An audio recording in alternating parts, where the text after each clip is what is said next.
before I start this video, I'd like to mention this is more of a throwback video than anything else at this point, because this is reflecting on a video I made during the Medicafe days. What I'm seeing is that if there's a certain app I downloaded, it's the Crash Bandicoot Nitro 3D app, and I'm seeing that app still exists this very day. In truth, it probably does, but I want to see it for myself. So I'm making this video. Okay, from years ago, I did this on a second generation touch with iOS, probably like 2 or 3 or something. I don't remember, but that has 4.2.1 on it now. So, it's actually the newest version it's ever running, and the power button's broken. Plus, it doesn't run a lot of apps anymore I want to, so I basically upgraded because it was broken, and it was basically done for. So I got a 5th Gen 32 gig for Christmas last year. Great iPod, and it doesn't have any problems yet. I don't think it will for several years. It also runs iOS 8, by the way, not iOS 7. I almost got one with iOS 6, but that was at Walmart, and that was sitting around for a while, and this was on sale. iOS 6 was not worth the discount. So I got iOS 8. And yeah, enough rambling, we're going to see if this app still exists on this iPod today. But first, I gotta put the video in this video so you can see what the original video was like. I have to put the whole thing in there, unfortunately. I wanted to cut it, but I can't. It's just something with this editor that I can't do it with. So, yeah. You're just got to deal with it, unfortunately. If you want to skip that part, then feel free. I don't care, nor will I get offended. And I'll put a link in the video description of this video I clipped. This is my own works. It's not from somebody else. So if you think that it's someone else's because I stole it, you're entirely wrong. Because I got the same iPod I used years ago out to prove it. I only point this out because I sounded high as shit back then. So, I don't want you to think that I stole the video for that reason, because I sound totally different than I did back then. And let's be honest here, that was pre-puberty, so of course I was going to sound high as shit. I wasn't also high on my Cheech and Chong that day. I didn't even listen to that stuff back then, or I know who Cheech and Chong was at the time. So that's not the reason to. I just sounded high as shit because of puberty. Or pre-puberty, wherever it was. Just pointing that out ahead of time before you watch this if you think that I was high as fuck or something. Today, I'm going to be reviewing Crash Kart. This game actually uses the accelerometer in your iPhone or iPod Touch. And you must have the first or second generation iPod Touch to make this work. And if you have the first generation iPhone or first generation iTouch, you could actually get the update, and then you could get the software, the App Store. Now, the first generation was restricted by the manufacturer, Apple, and you had to jailbreak to get the games.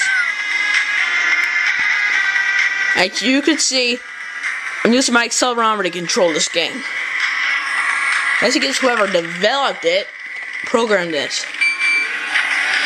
There's still power-ups in this game, but you could easily turn that off if you want.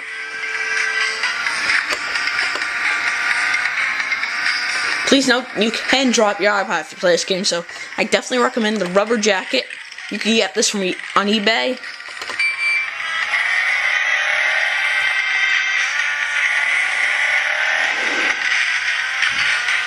But beware of these blocks.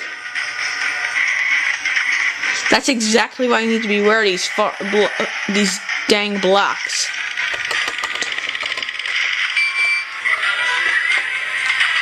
That's the teleporter.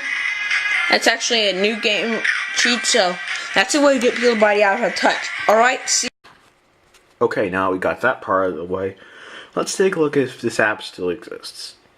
If this looks like shit, I apologize, but I had to do it to make it work on this camera because this is a point-and-shoot camera, and apparently they don't like bright screens because they overexpose like all hell. So I've got to dim it somewhat.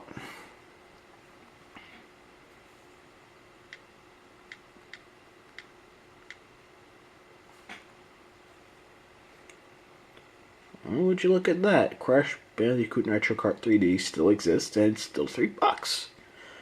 And let's see what if they updated the version as of late, if it needs anything newer than when it was new. Same version and everything. Wow.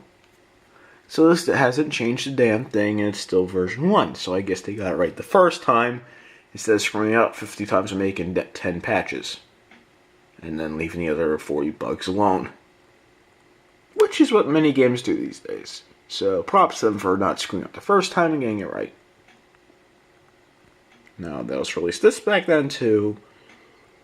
Same thing. Version 1.5, so I had some minor bugs. But only needs 2.1 or later. So they're basically the damn near original games, if not the originals. So yeah, you can still get this game today. But there's also copycats games with in-app purchases and shit. Surprise, surprise. That kind of try to copy the Crash Bandicoot experience from years ago. Because that game was massively successful, and then the in-app purchases bullshit came into play. Yeah, this came out in 2013 when it was really an all-time high. So yeah, you can still get this game in its original form to this very day. And yeah, no in-app purchases because you pay for the game up front and not in-app purchases like they do in games like The Sims Free Play, where you complete the Chinese New Year mission and then guess what? You have access to the Chinese suit, but guess what they make you do? You gotta pay 60 lifestyle points for it, apparently. And that's enough. I probably have to spill your wallet to get it. Yeah. Not cool. That's how bad free-to-play has gotten, so seeing stuff like this is actually a breath of fresh air. Because back then they weren't worried about in-app purchases. They just wanted to make the game good and not suck and worry about the in-app purchases.